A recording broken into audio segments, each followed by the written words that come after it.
మీకు ఎప్పుడైనా అనిపించిందా మంచి అవుట్ఫిట్ చూసినప్పుడు ఏ రెడీమేడ్ సైజ్ తో కాకుండా మన బాడీకి తగ్గట్టు మంచి ఫిట్టింగ్స్ తో బెటర్ క్వాలిటీతో కస్టమైజేషన్ చేయించుకోవాలని నా క్లయింట్ కి అనిపించిందండి ఈ అవుట్ఫిట్ చూసినప్పుడు. ఏ ఎస్ఓ ఎమ్మో కాకుండా తన బాడీకి తగ్గట్టు ఎగ్జాక్ట్ ఫిట్టింగ్స్ తో అలాగే బెటర్ క్వాలిటీతో ఈ అవుట్ఫిట్ కావాలని చెప్పి శశి స్టూడియోని అప్రోచ్ అవ్వడం జరిగింది. తన రిక్వైర్మెంట్స్ అన్ని చెప్పి ఆర్డర్ ప్లేస్ చేశారండి. అండ్ శశి స్టూడియో కస్టమైజేషన్ చేయడానికి పెట్టింది పేరు. క్లయింట్ కి మనం బెస్ట్ క్వాలిటీ ప్రామిస్ చేసాం కదా, సో కాబట్టి ఇక్కడ ఇంపోర్టెడ్ క్యామ్రిక్ కాటన్ ని తీసుకొని ఎగ్జాక్ట్ గా డై చేసామండి కలర్ ని. అండ్ అలాగే ఫ్యాబ్రిక్ లేసెస్ ని ఆల్మోస్ట్ పేర్ చేసాము ఎగ్జాక్ట్ డిజైన్ మ్యాచ్ చేస్తూ.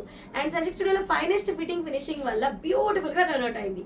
అండ్ కస్టమర్ రావడం ట్రయల్ చేయడం కూడా జరిగింది. అండ్ షీఈ్ ఆన్ Cloud9 బ్యూటిఫుల్ గా రన్ అవుట్ అయిందండి. మరి ఫైనల్ రిజల్ట్ చూసే ముందు మీరు కనుక ఇలాంటి కస్టమైజేషన్ చూస్తుంటే way to come. Shashi studio is one stop destination for all your fashion needs. And అలాగే ఫైనల్ అవుట్పుట్ చూసి ఎలా ఉందో కమెంట్ చేసేయండి.